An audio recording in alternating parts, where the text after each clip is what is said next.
předchozích videích a upoutávkách jsem vám slíbil, že budu hovořit o nespravedlnostech a porušování zákona v naší vlasti.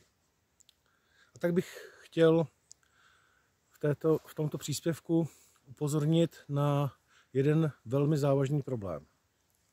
A to je to, že dochází k porušování Ústavy České republiky. Ale porušování těmi nejvyššími patry. V článku 36 Listiny základních práv a svobod, která je nedílnou součástí ústavního pořádku České republiky, je napsáno, že každý se může domáhat stanoveným postupem svého práva u nezávislého a nestranného soudu a ve stanovených případech u jiného orgánu. Kdo tvrdí, že byl na svých právech zkrácen rozhodnutím orgánu veřejné správy, může se obrátit na soud, aby přezkoumal zákonnost takového rozhodnutí, nestanoví-li zákon jinak. Tedy každý člověk, každý občan České republiky má právo na takzvanou soudní ochranu. Ale v poslední době se děje často to, že soud se takovou skutečností prostě odmítá zabývat. A dělá to dokonce ústavní soud, který má povinnost dozírat nad dodržováním Ústavy České republiky. O tom, jak rozhoduje ústavní soud, nechci hovořit, protože jeho rozhodnutí jsou často tristní. Vezmeme si třeba příklad církevních restitucí nebo i dalších věcí, kdy je zjevné, že ústavní soud nerozhoduje ve prospěch občanů České republiky, nerozhoduje ve prospěch českého státu.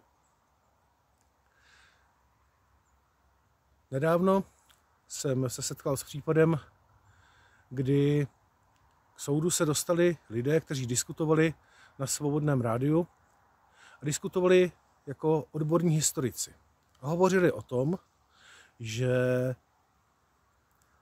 tragédie v Katyni nemusela být tak, jak je prezentována dnešními médii. A prostě jen diskutovali a předkládali historické důkazy a nové poznatky z archivů k diskuzi. Neučinili žádný závěr. Přesto byli na základě udání soudně popotahováni a soud dokonce rozhodl o jejich vině, o takzvaném podpoře terorismu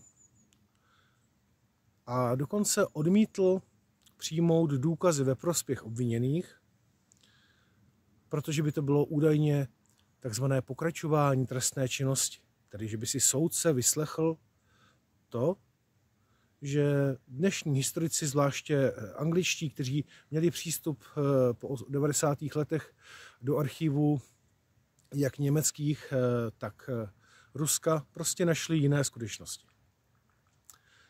Ti obvinění se tedy obrátili na ústavní soud, protože bylo porušeno jejich právo na obhajobu.